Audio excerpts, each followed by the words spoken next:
BRS మాజీ MLA Balka Suman దిష్టిబొమ్మను దహనం చేసిన కాంగ్రెస్ పార్టీ శ్రేణులు. జనగామ జిల్లా తెలంగాణ రాష్ట్ర సీఎం రేవంత్ రెడ్డిపై అనుచిత వ్యాఖ్యలు చేసిన మాజీ బీఆర్ఎస్ ఎమ్మెల్యే బాల్క సుమన్ వ్యాఖ్యలకు నిరసనగా యూత్ కాంగ్రెస్ ఆధ్వర్యంలో దేవరుప్పల మండల కేంద్రంలోని జనగామ సూర్యాపేట ప్రధాన రహదారి చౌరస్తాలో బాల్క సుమన్ దిష్టిబొమ్మను దహనం చేసిన కాంగ్రెస్ పార్టీ శ్రేణులు. ఈ సందర్భంగా మండల కాంగ్రెస్ పార్టీ అధ్యక్షుడు పెద్ది కృష్ణమూర్తి గౌడ్ మాట్లాడుతూ ప్రజలచే ఎన్నుకోబడ్డ సీఎం రేవంత్ రెడ్డిపై చెప్పును చూపిస్తే మా కాంగ్రెస్ పార్టీ నాయకులు అదే చెప్పుతో దేహశుద్ధి చేస్తారని, ప్రజాస్వామ్యబద్ధంగా ఎన్నుకోబడి ప్రజాపాలన అందిస్తున్న సీఎం రేవంత్ రెడ్డిపై మాజీ ఎమ్మెల్యే బాల్క సుమన్ ఓటమిని జీర్ణించుకోలేక బలుపు మాటలు మాట్లాడుతున్నారని, తక్షణమే బేషరతుగా క్షమాపణ చెప్పాలని, లేని ఎడల కాంగ్రెస్ కార్యకర్తల చేతిలో దేహశుద్ధి తప్పదని హెచ్చరించారు. ఈ కార్యక్రమంలో నియోజకవర్గ యూత్ కాంగ్రెస్ అధ్యక్షుడు ధరావత్ రాజేష్ నాయక్, మండల ఎస్టీ సెల్ అధ్యక్షుడు భూకే సజ్జన్ నాయక్, దేవరుపుల మండల యూత్ కాంగ్రెస్ అధ్యక్షుడు అనిల్ కుమార్ పాల్గొన్నారు.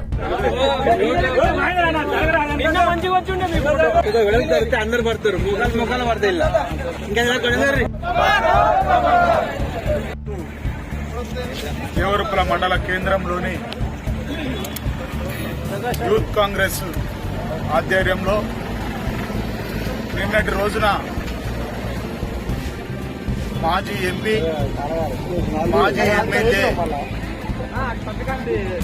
ఓయూ నాయకుడు అని చెప్పుకునే బాల్క సుమన్ ఒక దళిత బహుజన బిడ్డ మాట్లాడే మాటలు సంస్కారం కాదు.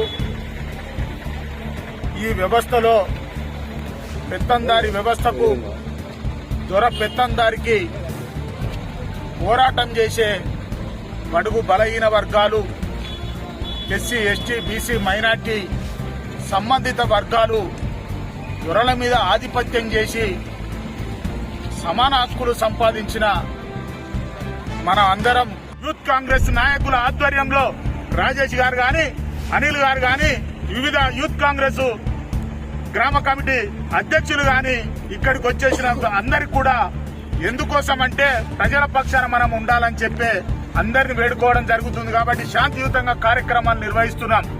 ఇలాంటిది మళ్ళా ప్రేరేపితే నీకు తగిన గుణపాఠం చెప్తామని హెచ్చరిస్తూ జై హింద్, జై కాంగ్రెస్.